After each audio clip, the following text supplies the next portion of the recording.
Hello student, good afternoon to all of you. आज का class हमारा बीकॉम सेमेस्टर 2 का बिल ऑफ एक्सचेंज का थ्योरेटिकल पार्ट का होगा और इसके बाद उसका न्यूमेरिकल पार्ट को भी देखेंगे। तो आइए देखते हैं थ्योरी में बिल ऑफ एक्सचेंज का थ्योरी में क्या है। तो जैसा कि हमको पढ़ना है क्या बिल ऑफ एक्सचेंज। तो बिल ऑफ एक्सचेंज क्या है, तो जानने के पहले हम जानेंगे कि नेगोशिएबल इंस्ट्रूमेंट ये क्या होता है। इसके लिए एक अधिनियम बनाया गया था 1881 को, मीन्स 1881 को एक एक्ट पास हुआ था, एक अधिनियम बनाया गया था। किस चीज़ से रिलेटेड अधिनियम बनाया गया था? तो नेगोशिएबल इंस्ट्रूमेंट से रिलेटेड एक्ट बनाया गया था 1881 को। तो सबसे पहले जानेंगे हम कि नेगोशिएबल इंस्ट्रूमेंट होता क्या है। तो देखिए, नेगोशिएबल का मतलब क्या होता है? नेगोशिएबल का मतलब होता है ट्रांसफरेबल। नेगोशिएबल का मतलब क्या होता है? ट्रांसफरेबल। दूसरा क्या है? इंस्ट्रूमेंट। इंस्ट्रूमेंट का मतलब क्या होता है? इंस्ट्रूमेंट का मतलब होता है रिटेन डॉक्यूमेंट, एक लिखित दस्तावेज, रिटेन डॉक्यूमेंट। रिटेन डॉक्यूमेंट को हम बोलते हैं क्या? इंस्ट्रूमेंट, मीन्स लिखित दस्तावेज। और नेगोशिएबल का मतलब क्या होता है? ट्रांसफरेबल, मीन्स अंतरण। अंतरण करने वाला, जिसको हम अंतरण कर सके, जिसको हम ट्रांसफर कर सके। मतलब नेगोशिएबल इंस्ट्रूमेंट का मतलब क्या हुआ? एक ऐसा दस्तावेज जिसको हम आसानी से ट्रांसफ़र कर सके, उस दस्तावेज को हम क्या बोलते हैं? Negotiable instrument. मतलब एक ऐसा रिटेन डॉक्यूमेंट जिसको हम आसानी से ट्रांसफ़र कर सके, उस डॉक्यूमेंट को हम नेगोशिएबल इंस्ट्रूमेंट कहते हैं। तो इसके लिए एक अधिनियम बना था, एक एक्ट बना था 1881 को। और इस एक्ट का सेक्शन 13 में बताया गया था, इस एक्ट का सेक्शन 13 में बताया गया था कि इसके में, इस नेगोशिएबल इंस्ट्रूमेंट में क्या क्या चीज़ शामिल होता है, ये चीज़ बताया गया था सेक्शन 13 में। और सेक्शन 13 में क्या बताया गया था कि हमारे नेगोशिएबल इंस्ट्रूमेंट में मात्र 3 चीज़ को इंक्लूड किया जाता है। इंस्ट्रूमेंट जो है, नेगोशिएबल इंस्ट्रूमेंट जो है, इसमें मात्र 3 चीज़ को ही मान्यता दिया गया है। इसमें से पहला है क्या? Promissory note. दूसरा क्या है? Bill of exchange. Bill of exchange. और तीसरा क्या है? चेक। इन 3 चीज़ों को शामिल किया गया था नेगोशिएबल इंस्ट्रूमेंट में। और इन 3 चीज़ को अगर हम अलग अलग डिफिनेशन को देखेंगे, तो प्रोमिसरी नोट का जो डिफिनेशन दिया गया है, ये दिया गया है सेक्शन 4 में। बीओई का मतलब बिल ऑफ एक्सचेंज का जो डिफिनेशन दिया गया है, ये डिफिनेशन दिया गया है सेक्शन 5 में। और चेक जो है, इसका डिफिनेशन दिया गया है सेक्शन 6 में। अगर हम इन तीनों को अलग अलग डिफिनेशन को देखेंगे, तो सभी का सेक्शन अलग अलग है।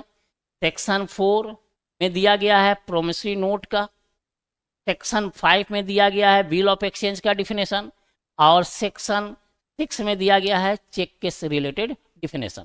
लेकिन अगर तीनों का मिलाकर एक साथ डिफिनेशन को जानना चाहेंगे, तो कहाँ दिया हुआ है? सेक्शन 13। तो आज हम लोगों ने जाना, क्या जाना कि नेगोशिएबल इंस्ट्रूमेंट होता क्या है? एक रिटेन डॉक्यूमेंट है जिसको हम आसानी से ट्रांसफ़र कर सकते हैं, उस डॉक्यूमेंट को हम नेगोशिएबल इंस्ट्रूमेंट कहते हैं। इसके लिए एक अधिनियम बनाया गया था 1881 को। उसका सेक्शन 13 में बताया गया कि इसमें 3 चीज़ों का समावेश होता है, 3 चीज़ इसमें इंक्लूड होता है। कौन कौन सा चीज़ इंक्लूड होता है? इसमें प्रोमिसरी नोट आता है, इसके अंतर्गत बिल ऑफ एक्सचेंज आता है, और इसके अंतर्गत क्या आता है? चेक आता है। इन 3 चीज़ों का समावेश होता है। इसके लिए अगर सेपरेट सेक्शन को देखेंगे तो प्रोमिसरी नोट के लिए सेक्शन 4 है, जो प्रोमिसरी नोट को डिफाइन करता है। बिल ऑफ एक्सचेंज के लिए सेक्शन 5 है, जो बिल ऑफ एक्सचेंज को डिफाइन करता है, और चेक के लिए सेक्शन 6 है, जो चेक को डिफाइन करता है। ऐसे देखा जाए तो इसमें टोटल नंबर ऑफ सेक्शन कितना होता है? तो इसमें टोटल नंबर ऑफ सेक्शन, इस एक्ट में टोटल नंबर ऑफ सेक्शन कितना है? तो टोटल 148 सेक्शन है। टोटल कितना सेक्शन है? 148 सेक्शन। लेकिन हमको सभी सेक्शन को नहीं जानना है। हम लोगों को केवल बिल ऑफ एक्सचेंज का सेक्शन से मतलब है और प्रोमिसरी नोट का सेक्शन से मतलब है। मीन्स हम लोगों को केवल जानना है सेक्शन 4 को और सेक्शन 5 को, और किसी सेक्शन से हम लोगों का सिलेबस में कुछ नहीं है। हम लोगों का सिलेबस में केवल सेक्शन 4 को देखना है और सेक्शन 5 को कवर करना है। तो ये आज हम लोगों ने जाना क्या कि नेगोशिएबल इंस्ट्रूमेंट एक्ट 1881 को। अब जानेंगे कि बिल ऑफ एक्सचेंज क्या है, जो सेक्शन 5 ने डिफाइन किया है बिल ऑफ एक्सचेंज को। तो पहले बिल ऑफ एक्सचेंज का डिफिनेशन को जानेंगे, उसका फीचर्स को जानेंगे, उसका पार्टीज को जानेंगे, कौन कौन सा पार्टी होता है इसमें, इन चीज़ों को जानेंगे। जानने के बाद फिर प्रोमिसरी नोट को जानेंगे, इसके बाद इसका न्यूमेरिकल को देखेंगे। तो आइए नेक्स्ट स्लाइड में हमारा बिल ऑफ एक्सचेंज का डिफिनेशन है। क्या डिफिनेशन है तो देखते हैं। ये देखिए, meaning of bill of exchange. Bill of exchange का क्या अर्थ है, क्या डिफिनेशन है? तो meaning of bill of exchange क्या कहा जा रहा? बिल ऑफ एक्सचेंज का क्या मीनिंग है? तो मीनिंग को, टेक्निकल डिफिनेशन को पढ़ने से पहले कुछ इसकी जानकारी हम ले लेते हैं कि बिल ऑफ एक्सचेंज एक्चुअल में है क्या। इसको साधारण बोलचाल की भाषा में कैसे जानेंगे बिल ऑफ एक्सचेंज को? तो मान लीजिए एक पर्सन है ए और एक पर्सन है बी। ये 2 पार्टी हो गया, एक पार्टी ए है, एक पार्टी बी है। ए मान लीजिए कि सेलर है, बी मान लीजिए बायर है, मीन्स परचेजर है। बी जो है ए से गुड्स परचेज करता है 1 लाख का। मतलब ए जो है बी को गुड्स सोल्ड किया। क्या सेल किया? गुड्स सोल्ड किया। कितने रुपए का सोल्ड किया? 1 लाख का। ऑन क्रेडिट, ध्यान रखिएगा, ये क्रेडिट सेल करने का इंस्ट्रूमेंट है। बिल ऑफ एक्सचेंज क्या है? तो गुड्स को क्रेडिट्स में सोल्ड करने का एक इंस्ट्रूमेंट है, जिसको हम बिल ऑफ एक्सचेंज। ठीक है, अगर कैश सेल हो जाएगा तो फिर बिल ऑफ एक्सचेंज से हमको कोई लेना देना नहीं रहेगा। बिल ऑफ एक्सचेंज की बात तभी आएगा जब सेलर ने परचेजर को गुड्स उधार बेचा हो, उस कंडीशन में बिल ऑफ एक्सचेंज की बात आएगा। तो मान लीजिए कि इसमें मिस्टर ए सेलर है, मिस्टर बी बायर है। मिस्टर ए ने गुड्स बेचा 1 लाख रुपए का ऑन क्रेडिट। किसको बेचा? बी को। बी बोला कि हम जो है 1 लाख रुपया 2 महीने के बाद पेमेंट करेंगे। किसने बोला? बी ने बोला। किससे बोला? ए से बोला कि 1 लाख रुपया का पेमेंट हम 2 महीना का बाद। तब क्या किया कि सेलर जो है हमारा पैसा न डूबे, पैसा हमारा 1 लाख रिकवर हो जाए, इसका गारंटी के लिए कि हमारा पैसा न डूबे, इसका गारंटी के लिए मिस्टर ए ने एक स्टाम्प पेपर मंगवाया और उस स्टाम्प पेपर पर कितने रुपया का बिल लिख दिया? 1 लाख रुपया का बिल लिख दिया। ये बिल किसने लिखा?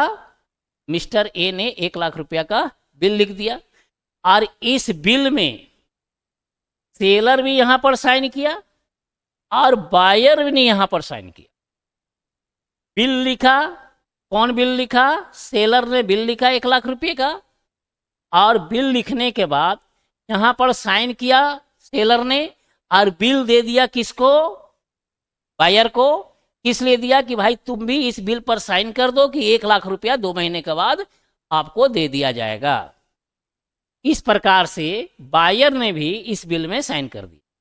साइन जो कर दिया, तो ये जो कागज का टुकड़ा जो है, बिल ऑफ एक्सचेंज जो है, ये जो आपका स्टाम्प पेपर पर जो बिल लिखा गया, इसी को हम बोलते हैं क्या है? ये बिल ऑफ एक्सचेंज है। यही आपका बिल ऑफ एक्सचेंज है जो स्टाम्प पेपर पर लिखा गया है। अब ये बिल ऑफ एक्सचेंज जो है, इसका जेरॉक्स कॉपी कौन रख लेगा? बायर रख लेगा। अब बायर जो है इसका जेरॉक्स कॉपी को रखेगा, और ओरिजिनल कॉपी बायर जो है वापस कर देगा किसको? को, सेलर को। अब वही ये बिल ऑफ एक्सचेंज जो है, जब सेलर के पास वापस आएगा, बायर का साइन करने के बाद जब सेलर के पास वापस आएगा, यही बिल ऑफ एक्सचेंज जो है, इसके लिए क्या कहलाएगा? बिल्स रिसीसेबल कहलाएगा। क्या कहलाएगा? बिल्स रिसीसेबल कहलाएगा। और यही बिल्स रिसीसेबल बायर के लिए क्या कहलाएगा? बिल्स पेबल कहलाएगा। क्या कहलाएगा? बिल्स पेबल कहलाएगा। और सेलर जो सेलर है, इस सेलर को, मतलब बिल लिखने वाला को, बिल का मेकर को, जो बिल लिखता है, जो गुड्स बेचता है, उसको हम ड्रॉयर बोलेंगे। क्या बोलेंगे? ड्रॉयर। और जो बिल को एक्सेप्ट करता है या गुड्स को परचेज करता है, उसको हम क्या बोलेंगे? ड्रॉवी बोलेंगे। तो हम क्या बोलेंगे? ड्रॉवी बोलेंगे। इस प्रकार से बिल ऑफ एक्सचेंज का ट्रांजैक्शन। फिर एक बार समझते हैं इसको क्या है। एक सेलर है, एक बायर है। सेलर ने गुड्स बेचा बायर को, ऑन क्रेडिट गुड्स बेचा। कितने का गुड्स बेचा? 1,00,000 का गुड्स बेचा।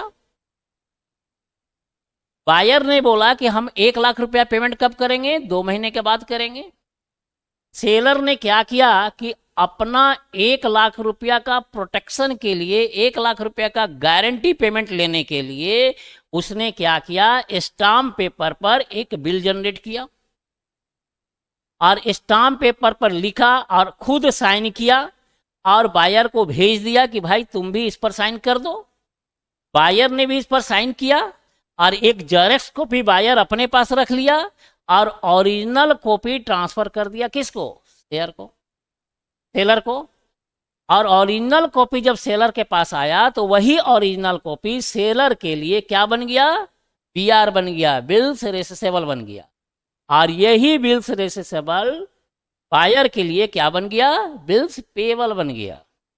ठीक है। और पार्टी नेम अगर देखेंगे कि पार्टी का नाम क्या रखा गया, तो जो सेलर है मिस्टर ए, तो मिस्टर ए हमारा क्या बना? ड्रॉवर बन गया। और मिस्टर बी जो है वो क्या बना? ड्रॉवी बन गया। मीन्स जो बिल लिखता है या गुड्स बेचता है वो ड्रॉवर कहलाता है, और जो गुड्स खरीदता है या बिल को एक्सेप्ट करता है, मीन्स बिल को बिल पर के ऊपर में साइन करता है, बिल को एक्सेप्ट करता है, वो क्या कहलाता है? ड्रॉवी कहलाता है। ठीक है। ये आपका बिल ऑफ एक्सचेंज। अब एक क्या है बिल ऑफ एक्सचेंज? एक लीगल डॉक्यूमेंट है। ऑन क्रेडिट सेल परचेज करने का एक लीगल डॉक्यूमेंट है क्या? Bill of exchange. तो आइए टेक्निकल वर्ड में थोड़ा इसका डिफिनेशन को जानते हैं कि बिल ऑफ एक्सचेंज होता क्या है। तो देखिए टेक्निकल वर्ड में क्या डिफिनेशन दिया हुआ है। तो यहाँ पर डिफिनेशन दिया हुआ है,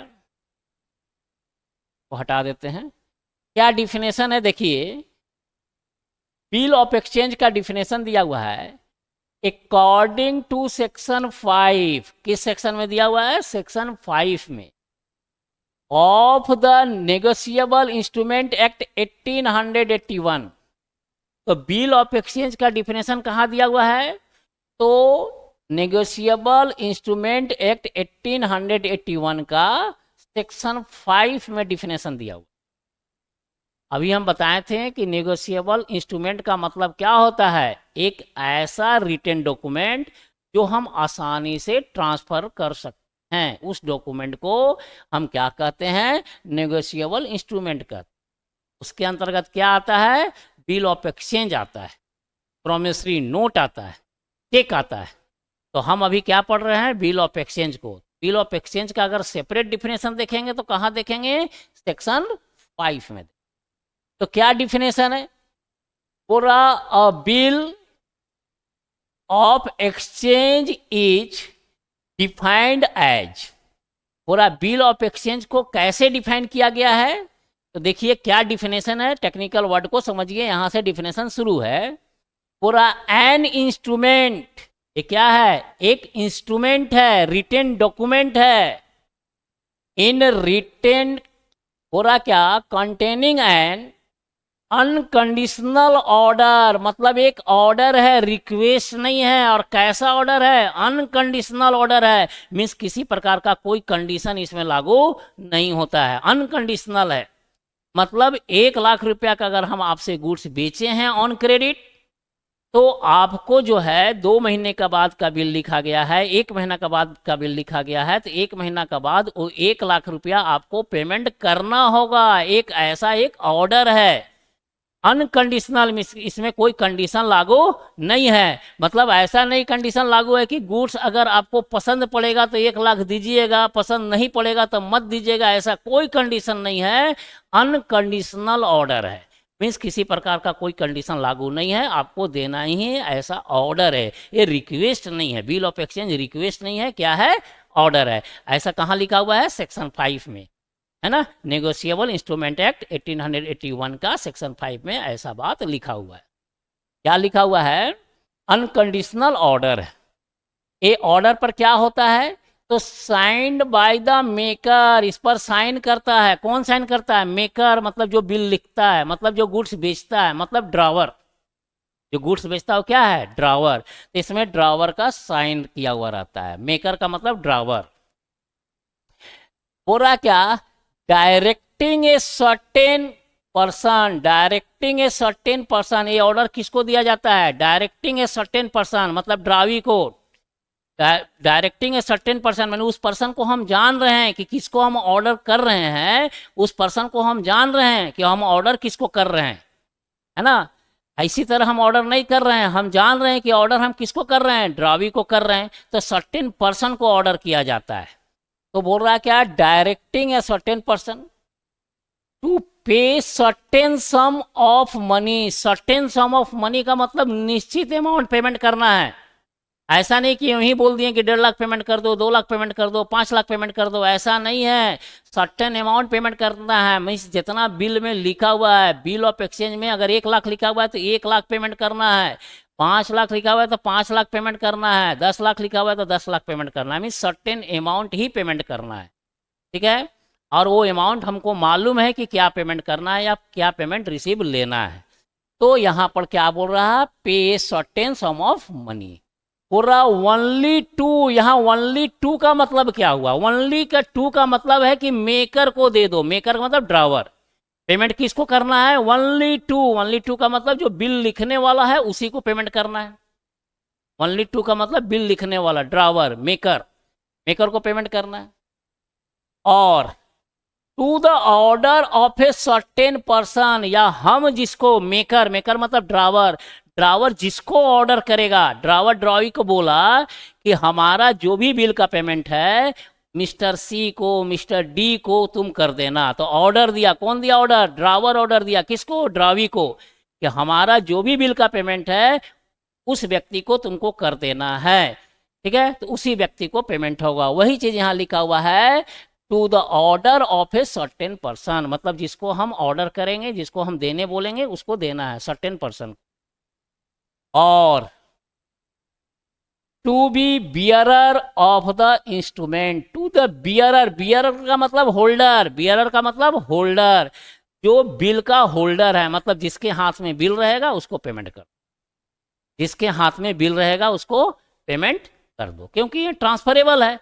आज हमारे पास बिल रिसीसेबल है, कल हम इंडोर्स दूसरे को कर देंगे, दूसरे तीसरे को कर देगा, तीसरा चौथे को कर देगा, तो जिसके पास बिल ऑफ एक्सचेंज रहेगा उसको पेमेंट कर देना है। यही चीज यहाँ कहा गया है, bearer of the instrument. Bearer का मतलब होल्डर, जो बिल का होल्डर है, जिसके पास बिल ऑफ एक्सचेंज है, उसको पेमेंट कर देना है। ये चीज आपका डिफिनेशन दिया हुआ है किसमें, सेक्शन, फिर एक बार देखते हैं सेक्शन 5 में क्या है डिफिनेशन, फिर एक बार रिपीट करते हैं इस चीजों को। देखिए क्या लिखा हुआ है, फिर से एक बार रिपीट करते हैं। बोला जा रहा है सेक्शन 5 में डिफिनेशन है, क्या डिफिनेशन है कि बिल ऑफ एक्सचेंज है क्या, तो बिल ऑफ एक्सचेंज एक इंस्ट्रूमेंट है। इंस्ट्रूमेंट का मतलब है रिटेन डॉक्यूमेंट है bill of exchange, in containing and unconditional order है। अनकंडीशनल ऑर्डर का मतलब बिना किसी कंडीशन का एक ऑर्डर है, रिक्वेस्ट नहीं है। बिल ऑफ एक्सचेंज एक ऐसा डॉक्यूमेंट है जो अनकंडीशनल ऑर्डर है, मतलब रिक्वेस्ट नहीं है। साइन बाय द मेकर, इस पर किसका साइन होता है, मेकर का, मिस ड्रॉवर का, जो बिल लिखता है उस पर साइन होता है मेकर का। और वो डायरेक्टिंग करता है, किसको डायरेक्टिंग करता है, किसको निर्देश देता है, डायरेक्टिंग ए सर्टेन पर्सन, मतलब एक सर्टेन पर्सन को निर्देश देता है, डायरेक्टिंग करता है सर्टेन पर्सन को। वो सर्टेन पर्सन कौन है, ड्रॉवी है सर्टेन पर्सन, जो गुड्स खरीदता है, बायर है सर्टेन पर्सन। और to pay certain sum of money, certain sum of money का मतलब हमको मालूम है कि सर्टेन सम ऑफ मनी कितना है, 1 लाख पेमेंट करना है कि 2 लाख करना है कि 5 लाख करना है, वो सर्टेन अमाउंट हमको मालूम है। ये नहीं कि 50,000 दे दिए, 10,000 दे दिए, नहीं। सर्टेन अमाउंट का मतलब ये हुआ निश्चित अमाउंट जो बिल ऑफ एक्सचेंज में लिखा हुआ है, वो जानकारी है। तो सर्टेन सम अमाउंट पेमेंट करना है। ओनली टू का मतलब क्या हुआ, या तो ड्रावर को पेमेंट करो। ओनली टू का मतलब ड्रावर, जिसके पास बिल है, जो बिल मेकर है, अगर बिल उसके पास है तो उसको पेमेंट कर दो, ओनली टू। और to the order of certain person, या ड्रावर जिसको ऑर्डर करेगा पेमेंट करने के लिए उसको कर दो, सर्टेन पर्सन को। या और किसको पेमेंट कर सकता है, to the bearer of the instrument. Bearer of the instrument का मतलब जिसके हाथों में इंस्ट्रूमेंट है उसको भी पेमेंट हो सकता है। तो पेमेंट किसको होगा, या तो ड्रावर का होगा, नहीं तो ड्रावर जिसको ऑर्डर करेगा पेमेंट करने के लिए उसको पेमेंट होगा, या जिसके हाथ में बिल ऑफ एक्सचेंज, जो इंस्ट्रूमेंट है जिसके हाथ में रहेगा, जो उसका होल्डर होगा, उसको पेमेंट होगा। ये आपका सेक्शन 5 डिफाइन किया है बिल ऑफ। इसमें कितने पार्टी होता है, तो इसमें 3 पार्टी होता है। फर्स्ट पार्टी ड्रॉवर होता है, सेकंड पार्टी ड्रॉवी होता है, और थर्ड पार्टी जो होता है वो पेई होता है। ठीक है, एक एग्जाम्पल के लिए बताइए, बिल ऑफ एक्सचेंज का एग्जाम्पल क्या है, बिल ऑफ एक्सचेंज का एग्जाम्पल, बिल ऑफ एक्सचेंज का कौन कौन सा एग्जाम्पल होता है। तो बिल ऑफ एक्सचेंज का एग्जाम्पल होता है एक चेक जो है, क्या है चेक, क्या है बिल ऑफ एक्सचेंज का एग्जाम्पल है, कॉमर्शियल बिल। कॉमर्शियल बिल ये भी क्या है, बिल ऑफ एक्सचेंज का एक एग्जाम्पल है। मान लीजिए मिस्टर ए है और ये बी है, ये मिस्टर ए है और ये मिस्टर बी है। मान लीजिए मिस्टर ए ने एक चेक इशू किया और चेक के द्वारा पेमेंट किया किसको, बी को। कितने रुपया का चेक पेमेंट किया, तो 50,000 का चेक दिया, 50,000 का चेक काट कर दे दिया। मिस्टर ए दिया चेक किसको, बी को। तो अब यहां पर हमको बताना है कि इसमें ड्रॉवर कौन है, ड्रॉवी कौन है और पेई कौन। तो चेक जब काटेगा तो उसमें साइन कौन करेगा, चेक लिखने वाला कौन है, ए है। ए तो हो गया ड्रॉवर, तो फर्स्ट पार्टी क्या हो गया, ए ड्रॉवर हो गया। फर्स्ट पार्टी कौन हो गया, ड्रॉवर हो गया। सेकेंड पार्टी बी, तो बी को तो पेमेंट मिलेगा, बी को क्या मिलेगा, पेमेंट मिलेगा। तो यहां पर बी क्या हो गया, तो बी यहां पर पेई हो गया। बी क्या हो गया, यहां पर पेई हो गया। तो भाई यहां पर ड्रावर और पेई तो पता चल गया कि ए ड्रावर है, बी पेई है, लेकिन ड्रॉवी कौन है, तो ड्रॉवी हमारा बैंक होगा। ड्रॉवी कौन होगा, बैंक। बैंक क्या हो जाएगा, ड्रॉवी। मतलब जिस बैंक का चेक है, मान लिए बैंक ऑफ इंडिया का है, तो BOI हमारा क्या हो जाएगा, ड्रॉवी हो जाएगा। अगर एक्सिस बैंक का चेक है तो एक्सिस बैंक क्या हो जाएगा, ड्रॉवी हो जाएगा। SBI का चेक है तो SBI क्या हो जाएगा, ड्रॉवी हो जाएगा। तो इस कंडीशन में बिल ऑफ एक्सचेंज का जो एग्जाम्पल है चेक, तो चेक के द्वारा अगर हम किसी को चेक पेमेंट करते हैं तो चेक पर साइन करने वाला व्यक्ति ड्रॉवर, जिसको चेक दिया गया वो पेई, और जो बैंक का चेक है वो बैंक क्या कहलाएगा, ड्रॉवी कहलाएगा। क्योंकि पेमेंट करने वाला कौन है, बैंक है, द बैंक क्या कहलाएगा, ड्रॉवी कहलाएगा। तो इस प्रकार से हम लोगों ने डिफिनेशन को सीखा कि बिल ऑफ एक्सचेंज का सेक्शन 5 में किस प्रकार से डिफिनेशन दिया गया। आगे बढ़ते हैं, क्या है, ऐसे याद रखिएगा बिल ऑफ एक्सचेंज क्या है, क्रेडिट सेल करने का एक रिटेन डॉक्यूमेंट, जिससे हम लोग क्या करते हैं, क्रेडिट सेल करते हैं। क्योंकि कोई भी बिजनेस में, किसी भी बिजनेस में केवल कैश सेल ही नहीं होता है, कैश सेल भी होता है, क्रेडिट सेल भी होता है। कैश सेल में तो गुड्स बेचे, पैसा मिल गया, लेकिन क्रेडिट सेल में पैसा मिलेगा कि नहीं मिलेगा गारंटी नहीं होता है। तो इस पैसे का गारंटी के लिए ये निगोशिएबल इंस्ट्रूमेंट एक्ट लागू किया गया 1881 में, जिसके अंतर्गत बिल ऑफ एक्सचेंज आता है सेक्शन 5 में। तो एक क्रेडिट सेल करने का एक क्या है, रिटेन डॉक्यूमेंट, क्या, बिल ऑफ एक्सचेंज। नेक्स्ट आते हैं, क्या है नेक्स्ट,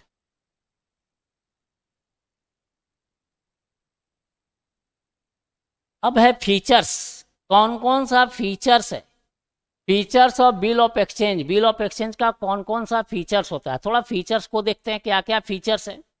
तो बिल ऑफ एक्सचेंज का सबसे पहला फीचर्स होता है, it is important to have a bill of exchange in written.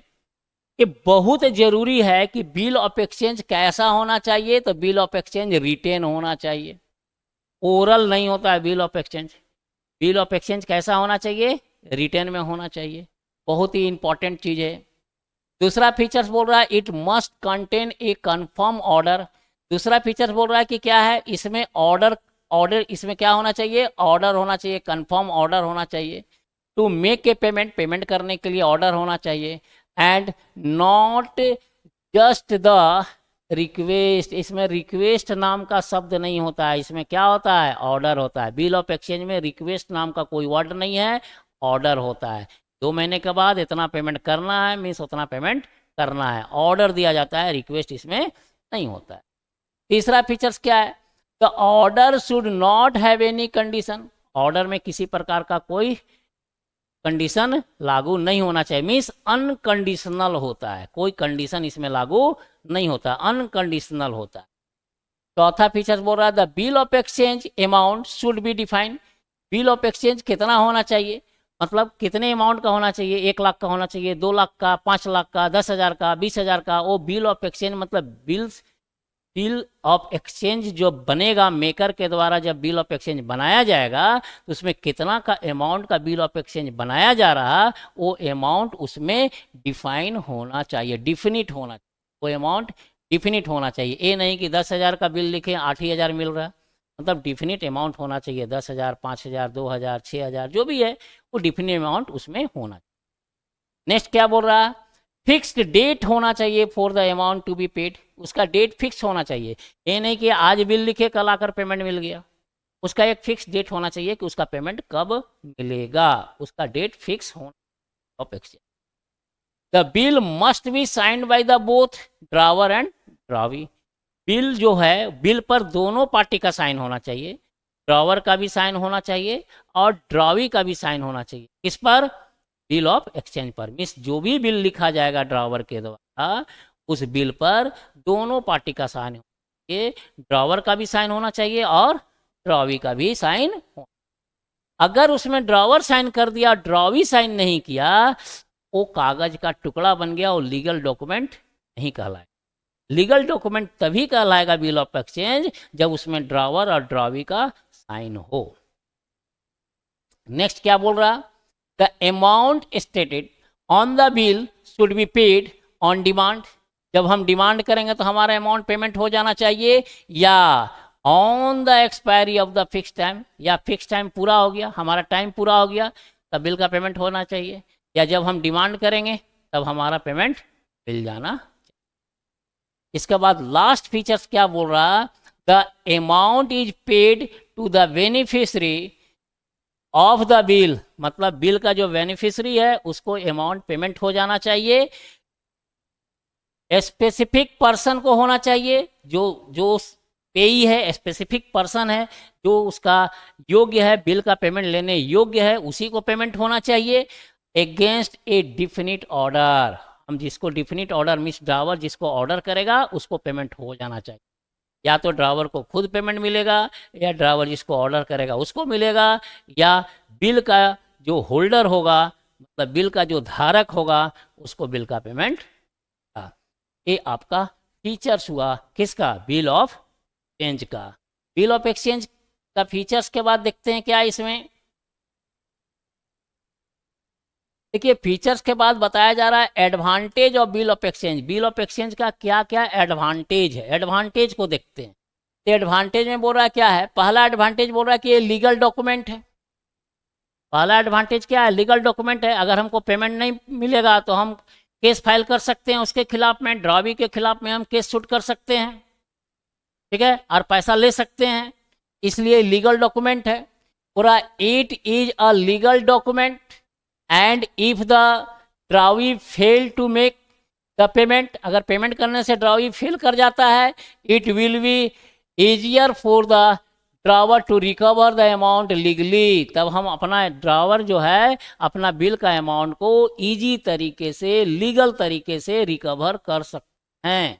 ये ऐसा लीगल डॉक्यूमेंट, कि अगर ड्रावर लीगल डॉक्यूमेंट को लिखा और ड्रावी एक्सेप्ट किया और पेमेंट करते समय ड्रावी अगर फेल कर जाता है पेमेंट करने में, तो ये ऐसा डॉक्यूमेंट है कि इजी तरीका से ड्रावर जो है रिकवर कर सकता है लीगल रूप से अपना पैसे को। नेक्स्ट क्या है, डिस्काउंटिंग फैसिलिटी है, बिल में डिस्काउंटिंग फैसिलिटी है, अगर आपको अभी पैसे का ज़रूरत है बैंक में जाइए इस बिल को डिस्काउंट करा लीजिए, कुछ डिस्काउंटिंग चार्ज कटेगा आपका और पैसा आपके अकाउंट में जमा हो जाएगा, उस पैसा को आप अपने बिजनेस में यूज कर सकते हैं, मतलब इसमें डिस्काउंटिंग फैसिलिटी भी है। देखिए क्या लिखा है, in cases where the drawer is in immediate need for money, अगर ड्रावर को अभी तुरंत ही मनी की आवश्यकता है, पैसे की आवश्यकता है, the bill can be converted into cash, bill को कैश में कन्वर्ट कर सकते हैं बाय डिस्काउंटिंग, डिस्काउंट करा के, it from a bank by paying a sum nominal charges, bank कुछ नॉमिनल चार्ज आपसे लेगा और आपका बिल को डिस्काउंट करा देगा और बैंक आपके अकाउंट में उतना पैसा ट्रांसफर कर देगा कुछ डिस्काउंट चार्ज काटने के बाद, और उस पैसा को आप अपने बिजनेस में यूज कर सकते हैं, इस डिस्काउंटिंग फैसिलिटी। ये दूसरा एडवांटेज है। तीसरा एडवांटेज है endorsement policies, endorsement policy possible है। इंडोर्समेंट का मतलब क्या हुआ कि बिल ऑफ एक्सचेंज, मान लीजिए हम सेलर है, गुड्स उधार बेचें और परचेजर को गुड्स उधार बेच दिए, वो बोला 2 महीने के बाद हम पेमेंट करेंगे, हम उसके ऊपर में एक बिल लिखें, उस बिल को एक्सेप्ट कर लिया और बिल एक्सेप्ट करने के बाद हमको बिल लौटा दिया, तो हमारे लिए बिल्स रिसेसेबल हो गया। अब उस बिल्स रिसेसेबल को हम किसी दूसरे के पास ट्रांसफ़र कर सकते। मान लीजिए मिस्टर बी हमसे पैसा पाता था 1 लाख रुपया और 1 लाख रुपया का बिल हमारे पास है, तो हम क्या करेंगे कि ड्रावी के द्वारा एक्सेप्ट किया हुआ जो बिल है 1 लाख रुपये का, उस बिल को हम क्या करेंगे, हम ट्रांसफ़र कर सकते हैं किसको, जो हमसे पैसा पाता है उस, और जब ड्यू डेट आएगा तो ड्रावी जो है उसको पेमेंट कर देगा, जिसके पास बिल रहेगा उसको पेमेंट कर देगा, बिल का होल्डर को पेमेंट हो जाएगा। तो हम क्या किए, हम अपना बिल इंडोर्स कर दिए किसको, थर्ड पार्टी को, तो इसमें इंडोर्समेंट का भी पॉसिबिलिटी है, इंडोर्समेंट पॉसिबल होता है। और this bill of exchange can be exchange from the one individual to another, मतलब इसमें हम एक्सचेंज कर सकते हैं, बिल जो है हम एक इंडिविजुअल से दूसरे इंडिविजुअल में एक्सचेंज कर सकते हैं। किस लिए एक्सचेंज किस लिए कर सकते हैं, एडजस्टमेंट ऑफ द डेप्ट, मतलब हमारा उधार बाकी है तो उधार बाकी को समाप्त करने के लिए हम बिल को क्या कर सकते हैं, ट्रांसफ़र कर सकते हैं थर्ड पार्टी के, और जब ड्यू डेट आएगा तो थर्ड पार्टी को पेमेंट मिल जाएगा। पेमेंट कौन करेगा, ड्रावी करेगा। इसके बाद देखते हैं अब इसका पार्टीज कौन कौन सा पार्टीज है। अब देखिए एक ये चीज़ देखिए, नमूना बिल ऑफ एक्सचेंज का फॉर्मेट क्या फॉर्मेट है, बिल ऑफ एक्सचेंज होता कैसा है उसको देखिए। तो बिल ऑफ एक्सचेंज में स्टाम्प पेपर, तो स्टाम्प पेपर में नीचे लिखेंगे कि कितने का बिल लिख रहे हैं हम, 5000 का बिल लिख रहे हैं, ठीक है। कब लिख रहे हैं, 5 सितंबर 2022 को बिल लिखे हैं। बोल रहा है क्या, 3 मंथ आफ्टर डेट, 3 महीने का बिल लिख रहे हैं। पे मी मतलब हम ऑर्डर दे रहे हैं कि हमको पेमेंट कर देगा, और माई ऑर्डर मेरे ऑर्डर के द्वारा हमको पेमेंट करेगा। कितना पेमेंट करेगा, द सम ऑफ 5000, देखिए सर्टेन मनी दिया हुआ है, सर्टेन मनी है, 5000 पेमेंट करेगा ओनली फॉर वैल्यू रिसिप्ट, ठीक है। इसके लिए हम वैल्यू, व्यक्ति जो है ड्रावी जो है इसके लिए वैल्यू रिसिप्ट कर चुका है, और वो बिल जो है हम लिख रहे हैं, और बिल पर क्या करेगा, जिसके ऊपर में बिल लिखे हैं वो इस पर साइन कर देगा, जिस पर ऊपर बिल लिखे उस पर साइन कर देगा, साइन करके बिल किसको दे देगा, ड्रॉवर को दे देगा, मीन सेलर को दे देगा। और यही बिल सेलर के पास जब आएगा तो बिल्स रिसीसेबल बन जाएगा, और यही बिल परचेजर के लिए क्या बन जाएगा, बिल्स पेबल बन जाएगा। तो बिल का ये नमूना है, मतलब फॉर्मेट है कि बिल किस प्रकार से लिखा जाता है। और इसमें बीच में जो है किसका साइन हो जाता है, परचेजर का, मीन्स ड्रॉवी का साइन हो। और एक जगह साइन कौन करता है, ये देखिए ड्रॉवर एक जगह साइन वो करता है, और यहाँ पर साइन कौन करता है, ड्रॉवी। तो इस प्रकार से ये फॉर्मेट है, किसका फॉर्मेट है, बिल ऑफ। नेक्स्ट देखते हैं क्या है, नेक्स्ट है यहाँ, नेक्स्ट कहा जा रहा parties of bill of exchange. Bill of exchange में कौन कौन सा पार्टीज होता है, तो बिल ऑफ एक्सचेंज में देखिए क्या लिखा गया है, बिल ऑफ एक्सचेंज है 3 पार्टी, 3 पार्टी होता है। एक पार्टी को बोलते हैं ड्रॉवर, दूसरे को बोलते हैं ड्रॉवी, और तीसरे को बोलते हैं पेई। 3 पार्टी होता है bill of exchange. Bill of exchange में 3 पार्टी होता है, कौन कौन, ड्रॉवर, ड्रॉवी और पेई। ड्रॉवर का क्या है, पूरा the drawer is the maker of A bill. Drawer क्या होता है, जो बिल को लिखता है वो ड्रॉवर है, जो बिल लिखेगा या जो गुड्स बेचेगा वो क्या है, ड्रॉवर है। तो लिखा हुआ है the drawer is maker of A bill of exchange. Bill of exchange लिखने वाला व्यक्ति कौन है, ड्रॉवर। दूसरा बोल रहा the bill is signed by the drawer. Bill किसके द्वारा साइन किया जाता है, ड्रॉवर के द्वारा। पूरा एक creditor who is entitled to a received payment from the debtor can draw a bill of exchange. Bill कौन लिखता है, तो जो गुड्स बेचता है, गुड्स बेचा, उधार बेचा, तो उधार जब हम गुड्स किसी से उधार बेचेंगे तो वो व्यक्ति डेटर हो गया, हम उसके लिए क्रेडिटर हो गए, हम उसे पैसा पा रहे हैं, तो उसके लिए हम क्या करेंगे, बिल लिखेंगे। ये चीज़ यहाँ कहा गया है कि ड्रॉवर जो है 3 काम को करता है। ड्रॉवी, दूसरा पार्टी कौन है, ड्रॉवी। ड्रॉवी क्या है, तो drawee is the person, drawee एक पर्सन है upon home the bill of exchange is drawn, जिसके ऊपर में बिल लिखा जाता है। ड्रॉवी एक ऐसा पर्सन है जिसके ऊपर में बिल लिखा जाता है। ड्रॉवी इज द ड्रॉवर, और drawee is the debtor who has to pay the money to the drawer. और ड्रॉवी क्या है, तो ड्रॉवी एक डेटर है जो मनी को पेमेंट करेगा, किसको पेमेंट करेगा, ड्रॉवर को पेमेंट करेगा। और he is also known as acceptor, इसका दूसरा नाम क्या है, एक्सेप्टर। ड्रॉवी को हम दूसरा नाम क्या बोलते हैं, एक्सेप्टर। ड्रॉवी को एक्सेप्टर भी कह सकते हैं। तीसरा पार्टी कौन होता है, पेई। पेई क्या है, द पेई इज द पर्सन, पेई भी एक पर्सन है whom payment has to be made, जिसको पेमेंट मिलेगा। अगर हम बिल इंडोर्स कर देते हैं थर्ड पार्टी को, तो थर्ड पार्टी क्या बन गया, पेई। तो अब बिल का होल्डर कौन हो गया, पेई। तो ड्यू डेट को पेमेंट किसको मिलेगा, पेई को मिलेगा। और द पेई may be the drawer himself. पेई कौन हो सकता है, ड्रॉवर खुद भी पेई हो सकता है, ड्रॉवर खुद भी पेई हो सकता है। मान लीजिए बिल हमको मिला, अब बिल को ड्यू डेट तक अगर हम अपने पास ही रखे रह गए तो हम क्या बन गए, पेई बन गए। अगर हम बिल ट्रांसफर कर दिए थर्ड पार्टी को तो थर्ड पार्टी पेई बन गया। अगर हम ट्रांसफर नहीं किए हैं, ड्यू डेट तक बिल को अपने पास रखे हैं, तो पेई हम खुद हैं, मीन्स ड्रॉवर खुद है पेई। तो वही बोल रहा था, पेई made be the drawer himself, खुद हो सकता है, या थर्ड पार्टी भी पेई हो सकता है। पेई कौन हो सकता है, तो पेई ड्रॉवर खुद हो सकता है, या थर्ड पार्टी भी पेई है। इस प्रकार से हमने बिल ऑफ एक्सचेंज का पूरा थ्योरी को कवर किया। नेक्स्ट क्लास में प्रोमिसरी नोट का थ्योरी को कवर करेंगे, और उसके बाद बिल ऑफ एक्सचेंज का सारा न्यूमेरिकल क्वेश्चन को देखेंगे। तो आज का क्लास यहीं समाप्त करते हैं। Thank you.